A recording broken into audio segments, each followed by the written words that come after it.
Israel के media ने ऐसा विस्फोटक दावा किया कि ईरान में सनसनी मची है, क्योंकि दावा यह है कि इजराइल ईरान के पड़ोसी और उसके दुश्मन अजरबैजान में चोरी छिपे हथियारों का जखीरा तैयार करने में लगा है।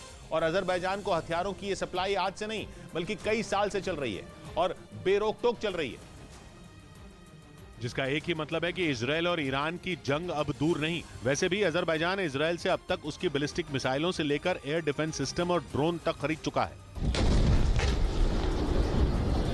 इजराइल के मीडिया का दावा है कि बीते 7 साल में अजरबैजान से 92 बार हवाई जहाज इजराइल के दक्षिण में मौजूद उफ्दा एयरबेस पर उतरे। अजरबैजान की जिस एयरलाइन के विमान इजराइल के एयरबेस पर पहुंचे वो थी सिल्क वे एयरलाइंस। सिल्क वे एयरलाइंस दुनिया के कई देशों के रक्षा मंत्रालयों के लिए काम करती है। और दावा है कि उसी एयरलाइन के विमान हथियार लेकर इजराइल से अजरबैजान पहुंचे, यानी इजराइल धड़ल्ले से अजरबैजान को हथियार देने में लगा है और इसलिए ईरान के लिए यह खतरे की बहुत बड़ी घंटी है, क्योंकि ईरान को इजराइल फूटी आंख नहीं सुहाता और इजराइल मुफ्त में तो अजरबैजान को हथियार देता नहीं, इसके बदले में वो अजरबैजान से तेल लेता है। इतना ही नहीं, अजरबैजान को हथियार देने की इजराइल और भी बड़ी कीमत वसूलता है। ऐसी कई मीडिया रिपोर्ट छप चुकी हैं जो ये दावा करती हैं कि अजरबैजान ने इजराइल की सीक्रेट सर्विस मोसाद को अपने यहाँ एजेंट बैठाने की खुली छूट दी हुई है, ताकि इजराइल ईरान की एक एक हरकत पर सीधी नजर रख सके।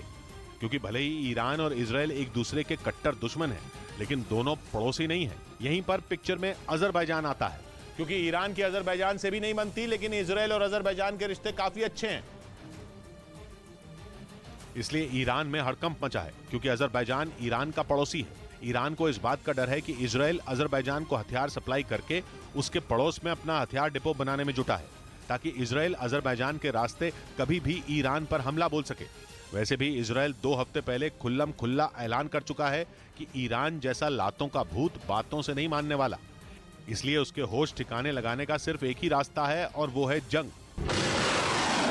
यानी इजराइल ईरान के साथ वही खेल खेलने में लगा है जो ईरान उसके साथ खेलता आया है, क्योंकि ईरान इजराइल के पड़ोस में मौजूद लेबनान में चरमपंथी संगठन हिजबुल्ला को हथियार मुहैया कराता आया है और हिजबुल्ला और इजराइल दुश्मन है।